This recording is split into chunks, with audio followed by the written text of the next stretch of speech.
Ladies and gentlemen, my name is Matt, I am the American-Canadian Gamer, and welcome to your weekly Q&A for November 3rd of 2013. Now, the video in the background has no sound because I was watching a Pokemon Emerald stream while this was recording, and that's also why the gameplay is so bad, but I really don't care since it's only background footage and it's not really relevant to anything else, it's just there to be something pretty to look at. And also, I apologize that I did not have any videos out yesterday, because I kind of took a very well-deserved personal day to kind of recharge my batteries and prepare for Call of Duty's release, because that's gonna just kill my schedule all over again. Battlefield 4 was bad enough, but now we're gonna throw Call of Duty on top of it. But either way, without further ado, let's just hop right into the questions. And our first question comes from Zimmer J, who asks, the World of Warcraft player population is back down to where it was just before the release of its first expansion, Burning Crusade. With WoW slowly declining and no other MMO showing potential to take over the #1 MMO spot, as we have seen before, do you think the MMO genre is dying altogether? What's your opinion on the Steam box? Do you think this hardware release will host long-awaited Half-Life 3? And why haven't you played Kerbal Space Program? Alright, well, the WoW question is an interesting one because I played so much of it back in the day, and really, that's where I got to know my wife really well, is because we played WoW together. That's kind of how we met, and we got to know each other throughout our adventures in Azeroth. I was a tank, she was a healer. It was pretty much a match made in heaven. That's just how those things worked. But I mean, all things do come to an end, and it does kinda seem that WoW's finally dying off. I mean, the rumored Warlords of Draenor expansion is probably going to be the very last one, going back to Draenor, probably fighting Sargeras, fighting the Burning Legion again, and maybe Blizzard after this will look into more endeavors with Warcraft, because they've seen that they can just hit that the IP itself is so effective because Hearthstone has just done so well, and they're able to build off that. Maybe they'll go back and they'll make another Warcraft RTS, which I know so many people have been wanting one of those for years because they've just been working on WoW, and then another Warcraft game can pick up right after World of Warcraft leaves off. And I think that's a really interesting prospect, to watch this IP evolve from an RTS to an MMO, and then back to an RTS, and all the baggage that goes along with it. I think that would be really, really interesting, and also it would be the best time for a Warcraft RTS to come out, because so many people played World of Warcraft that never played Warcraft the RTS, like myself, that learned so much about the lore, so much about the characters, fell in love with everything, and seeing that come back in a different setting would just be amazing. I would play a Warcraft RTS. I am not a RTS person, but I would probably try Warcraft 4. I would probably give it a shot. I'm not really an RTS guy, but I think I would, just to go back to Azeroth again and see everything from a different perspective. Post World of Warcraft events, I think I would really enjoy that. And as for the MMO genre actually dying off, it's been really interesting, because when WoW became big, what else did you really have? I think you had, Dark Age of Camelot and EverQuest, and there really wasn't much there, and WoW kind of came in and kind of just became this juggernaut of the gaming scene. It wasn't just the biggest MMO out there, it was the biggest game out there for a while. It just dominated everything. It dominated the gaming media, it dominated YouTube, it dominated just everything. It was all over the place. I remember the first time I ever saw it was on X-Play. I still remember seeing them talking about walking around and seeing these really poorly designed models with bad textures and these green names over their heads, thinking, what on earth is that? And turned out it was going to be one of the most important games we've ever seen in existence. It definitely shaped the MMO scene itself. Everybody tried to emulate and tried to beat WoW, and nobody just ever could do it because WoW just had such an install base to it. But times have changed, and making an MMO is not as difficult as it used to be. Granted, it's still very, very difficult, very expensive if you want to make a AAA one. But there's a lot of free ones that have popped up, and people associate a free MMO with a bad MMO, and that's not really the case. Free MMOs are really, they're a lot better than people give them credit for. What is it? Rift is a very good free-to-play. Rift is very, very good free-to-play system. Check that one out if you haven't. I don't really like the class system in Rift, but it does have a very fair, that's important, a fair free-to-play system. And then there's other ones like Runes of Magic. Runes of Magic has a great class system because it has a dual class system. I love dual classing. It's weird. I like the dual classing in Runes of Magic because it has this nice gimmick to it where you select a primary class, a secondary class, and you can make either one of them the primary. So you can take a ranger primary and then a knight secondary, and then you can swap it and make the knight your primary and the ranger your secondary. And you take those classes and you have primary skills and secondary skills. So you get the knight primary, if that's your primary class, the knight secondary, and the ranger secondary. And then you get a set of elite skills based on just that combination of classes and which one's your primary, which is really a neat idea, as opposed to Rift, where you just kind of take the 3 trees and they try to do that open class system thing, but they fall into the same trap that WoW falls into, where even though WoW has 3 talent trees, you really fall into these cookie cutter specs. And Rift is fun, it has a fair thing, but it's definitely not on the same level as something like WoW was at the time. And now we also have the Elder Scrolls Online coming out, which is going to be a big one, because it's going to be, I think, the first big AAA MMO on consoles, at least one in the modern day where most people will be able to take advantage of that. Because wasn't Phantasy Star Online, was that the one that was kind of MMO-y on the Dreamcast, I think, or the PlayStation 2? Where people could play online with that, but, you know, internet was different back then. Not everybody had access to it. So, or, well, and those that had access to it didn't always have access to good internet. So now I think we'll see that change. Elder Scrolls Online may be a big hit, but it has a subscription model, and subscription models turn people away because everybody saw how expensive World of Warcraft was from them. But if World of Warcraft has been dying like it has, well, since World of Warcraft has been dying like it has, the Elder Scrolls may be able to move in and actually take that subscription model from them, because we've seen subscription MMOs try to come in the past, and what they do is they come in and they say, okay, look, we're going to offer a similar experience to WoW, or we're going to try something different that's kind of weird, kind of quirky, and we're going to charge you $15 a month, just like WoW does. Well, somebody that really likes WoW, and maybe would really like the game that they're releasing, looks at that and says, I'm already paying $15 for WoW. Why should I pay $15 more for this, plus buying the game at launch and everything else? This is one of the reasons why Guild Wars was a little more successful, is because it didn't have a subscription fee. But now that WoW is kind of dying off, there are people that are okay with paying a subscription fee that aren't subscribed to an MMO, and Elder Scrolls may come in and just take that subscription niche from them, and just will get everybody saying, well, now I only pay for Elder Scrolls, why should I pay for this other MMO? So we might see things shift over to Elder Scrolls Online, but I don't think the MMO genre is dying off anytime soon. I think there's still plenty of people out there that really like to play them, but World of Warcraft itself is definitely going by the wayside. Now, as for the Steam boxes, this has been something I've been following with a lot of interest, because I've been really excited by Valve's, pretty much their whole mentality behind it of gaming is not one size fits all, and Steam boxes will not be one size fits all. They will be made by multiple manufacturers who can each make their own Steam box, and you can play your games on any of them. And you might buy one from, say, Samsung? I don't know, Samsung. We'll just say Samsung. You'll buy one from them that may be ultra powerful because you want that. But if you don't have the money to spend, you may buy one from Nvidia that's a lot cheaper and a lot more cost-effective, that's maybe not as powerful, but can still play the same games. And you can still upgrade the systems. And I think that's such a great thing to see, because I hate exclusives. I absolutely despise the idea of exclusives, because it's like, there's so many games on PlayStation that I would have loved to have played. The God of War series, Uncharted, the Killzone series, so many games on PlayStation that I would have adored, but couldn't play because I didn't have a PlayStation. I had an Xbox because I wanted Halo.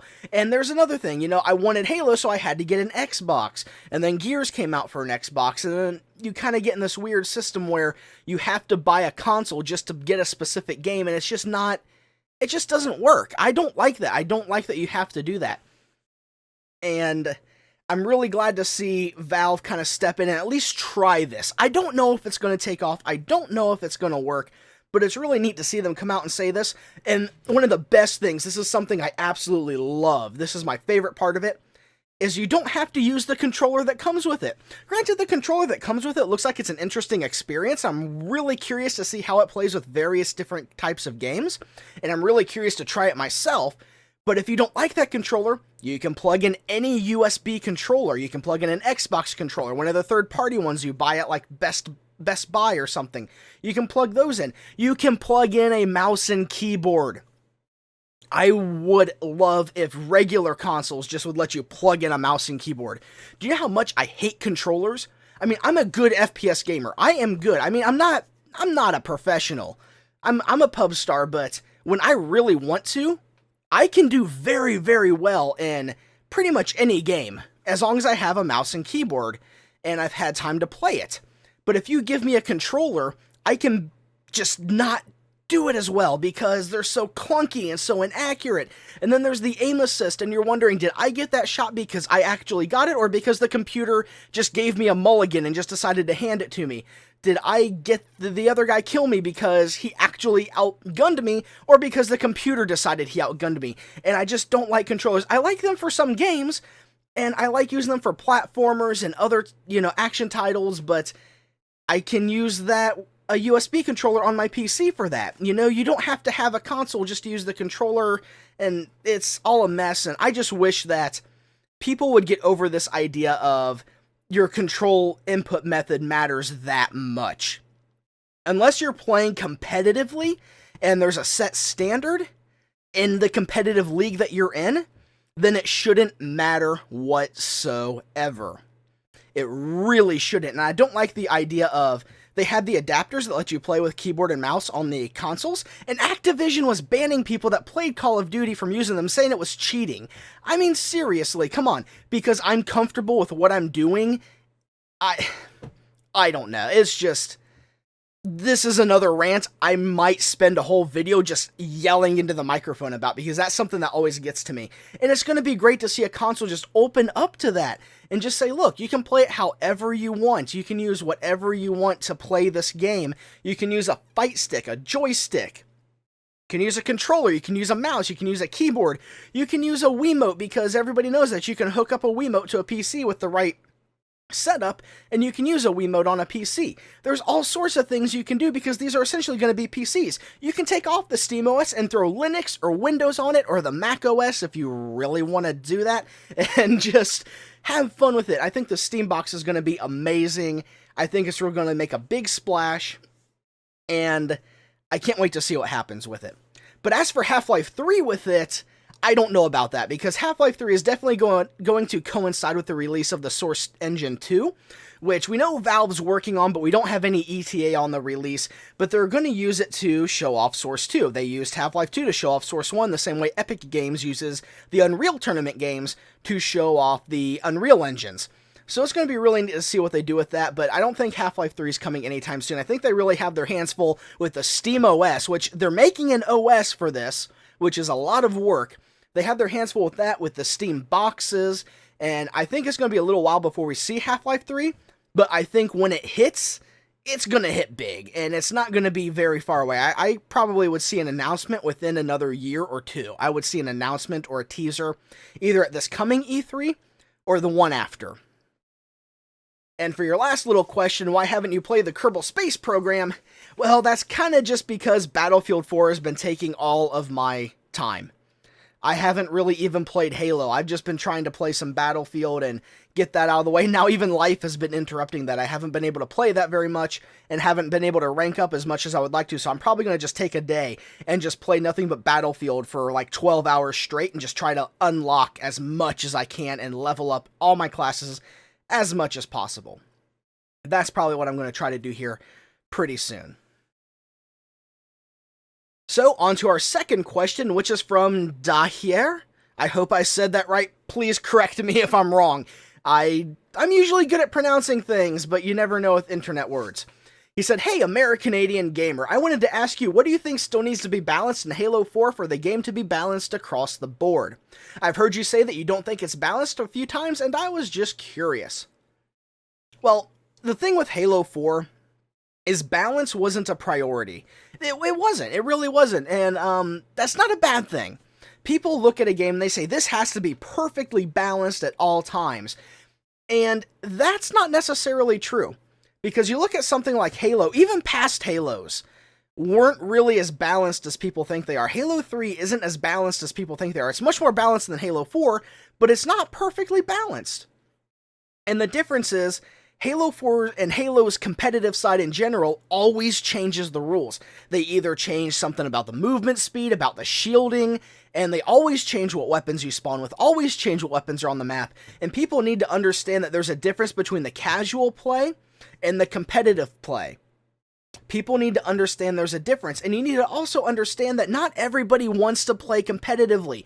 Everybody just wants to have fun with the game. And yes, I know that sometimes it can be annoying when someone just pulls a rocket launcher out of nowhere, but that kind of stuff can be fun. Think of how many times you've been on the losing side and then you get the saw and you're like, okay, now we can make a comeback. And you make the comeback, or you get the overshield at just the right moment. And it's a matter of perspective. People will complain and moan about Ordnance and other systems, but then they'll praise it when it helps them out. Now in Halo 4, unlike most people, I really don't think Ordnance is really the main cause of the game kind of feeling unbalanced and really kind of a slot machine effect like you get with Call of Duty. I think the main root of the cause is actually the loadout system. Now, I really like loadouts in a game. I really do adore the ability to start with the equipment that you want, but Halo's been balanced around an arena sandbox for every release up until this point. And I think trying to take that and force it into a loadout system just doesn't work, because loadouts work in Call of Duty and they work in Battlefield because those are very run-and-gun arcadey shooters. You put 2 or 3 bullets in a guy, and they go down. Your weapon choice doesn't really matter until you get to very specific weapon classes, like shotguns, snipers, and then LMGs to an extent because they're a bit slower. But in Halo, your weapon dictates everything. The battle rifle, the DMR, the assault rifle, which weapon you take dictates your playstyle, but they're all made for different situations, and I think trying to meld those into a loadout setup it just hasn't worked. It sounds like it would on paper. It really does, but I don't think it has worked. And me and Eli were talking about this when we did that video together. The sprint capabilities actually do make it feel more like a cat and mouse game as opposed to the previous Halos. Everybody can sprint. I love sprint to death, but it has actually slowed down the game now that I talked about it with him and I kind of thought about it, because somebody will get a kill and instead of calling out, hey, there's a guy on my X, he just runs off. And then he could be anywhere, and then it's all about spawning and trying to find them again. And that just kind of slows things down because it becomes this cat and mouse effect, and it becomes even more of a cat and mouse effect because you have loadouts. Because you can sprint, and because there's loadouts, people don't have to go around the map looking for specific weapons. I don't spawn with an assault rifle and then have to go find a battle rifle. I can spawn with a battle rifle, or I can spawn with a DMR or whatever else I want, and all I have to do is spawn and come find you.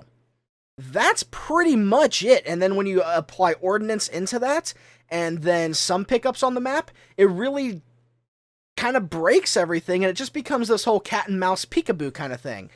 And I don't think Ordnance would be so bad if the loadouts were taken away and sprint was removed. I mean, I love sprint. I would hate to see it go, but I do think it has had a negative impact on the game overall. I would like to see the movement speed stay the same. How fast the default movement speed is in Halo 4 is really good. Halo 3 is so slow, it's irritating. You can't do anything, you're so slow.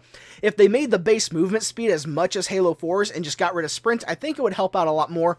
And then kind of reduce the effect of loadouts. Take it back to, I think Halo Reach's system was the best. I think Halo Reach had the best loadout system where you just selected your armor ability, and that was it. Now, the reason it didn't work in Reach is because the armor abilities were really broken.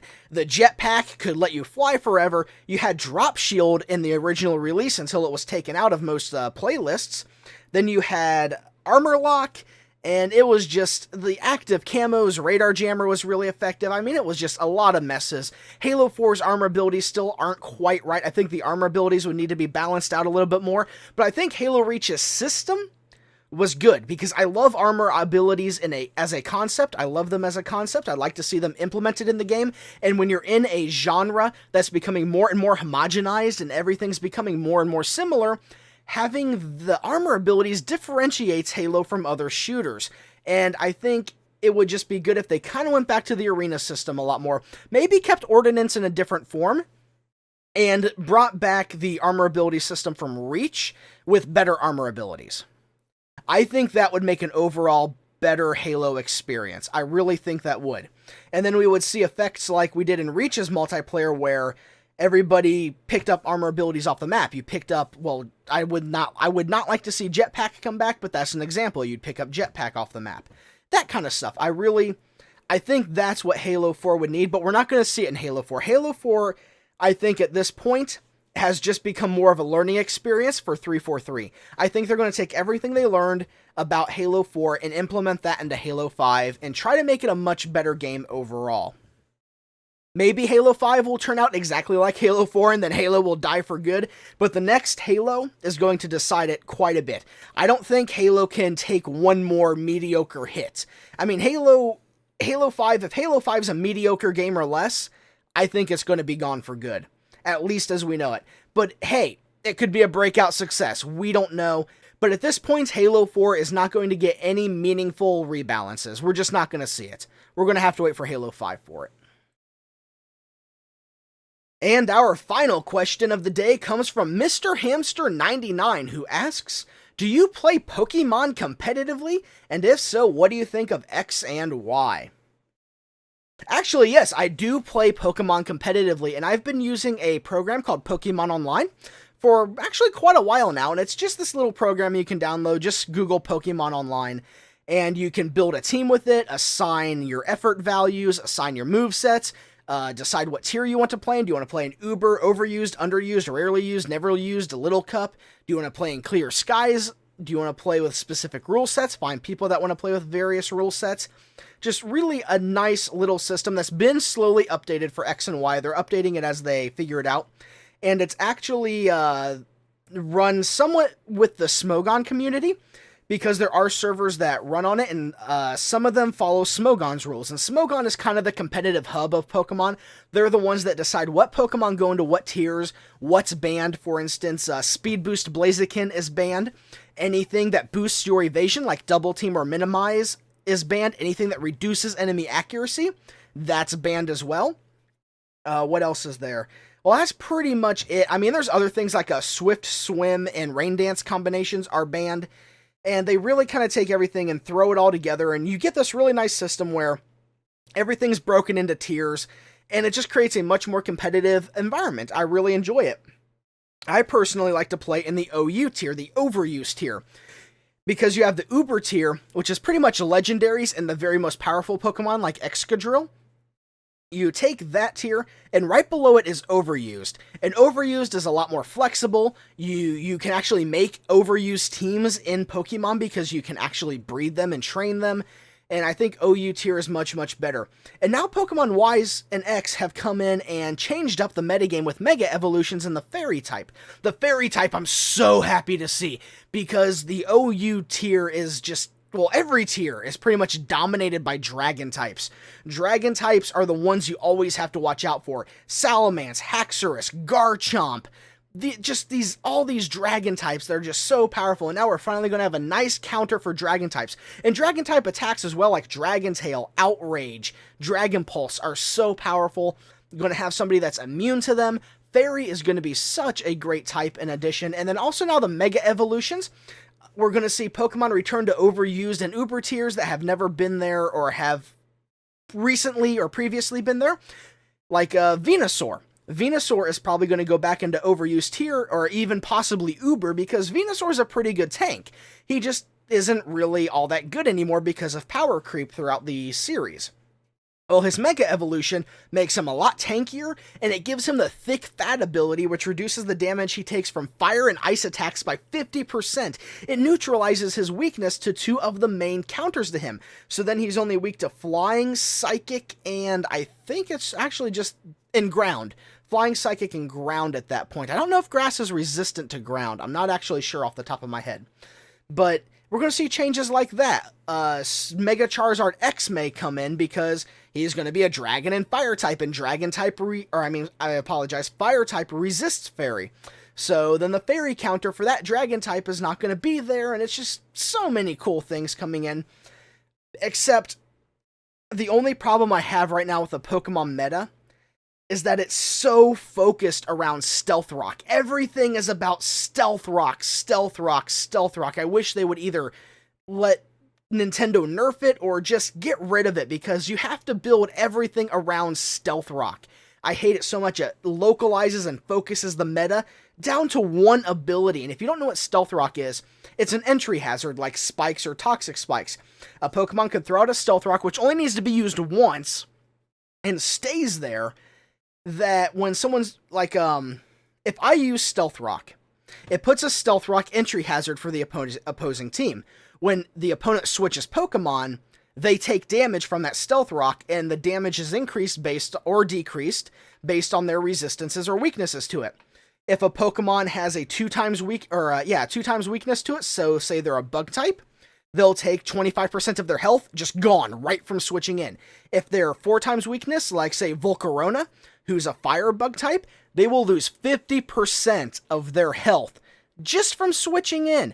Just from switching in. That's why Charizard gets destroyed by Stealth Rock, because he takes 50% of his HP just gone right there. And it's so annoying to have that happen, because then you have to have rapid spinners, you have to have spin blockers, and everything just revolves around Stealth Rock, spikes, and toxic spikes. I mean, imagine switching in your Volcarona, it losing half its health to Stealth Rock, a little bit more to spikes, and then getting badly poisoned by toxic spikes just for switching in. And the worst thing is, yeah, you can say, well, maybe I won't switch in until I can rapid spin. What if your opponent is just spamming Whirlwind, Roar, or Dragon Tail? Then it gets to be a problem. You get somebody super fast that knows a move that forces you to switch, there is nothing you can do but get swapped and swapped and swapped and swapped until your team just gets wiped. I really don't like Stealth Rock. But for a while now, I was wanting to put competitive Pokemon on the channel because I really do enjoy it a lot, even though I just complained like crazy about Stealth Rock. I've kind of been holding that in for a while. I really have been wanting to put some competitive Pokemon on the channel or stream it, but the problem is Nintendo. Nintendo in their policy of, oh, if you play our games on YouTube, we're going to take your ad revenue. And granted, I don't make ad revenue right now, but they take ad revenue from people. They don't flag your videos. They just take the ad revenue. And it's such a stupid thing. It is such a stupid thing. And it's really just not something I can support. So, no Nintendo on the channel. Sega does this kind of crap too, where they shut down channels for stupid reasons. I mean, Sega went back and they deleted a bunch of Shining Force playthroughs and people talking into webcams and other stuff, like stuff they didn't even have the right to take down. They took all this down so they could increase search ranking results for their new game, Shining Arc. And they destroyed channels. They literally destroyed people's livelihoods for search rankings. And I can't support either Sega or Nintendo on that. I just can't. So until either one of them comes to their senses, their stuff won't be on the channel. And that makes me sad. It makes me a sad Pangoro. But I guess that's how it's gotta be, huh? Oh well, sorry about the rants there. This has been kind of a ranty episode, hasn't it? But I guess we'll get some of those every now and then. But if you want to send your questions in and have them answered on this show, then send them to ACQuestions@yahoo.com. ACQuestions@yahoo.com. Send them there. I might answer them, I might not, but you'll never know if you don't try. And as always, ladies and gentlemen, thank you so much for watching. My name is Matt, and I'll see you next time.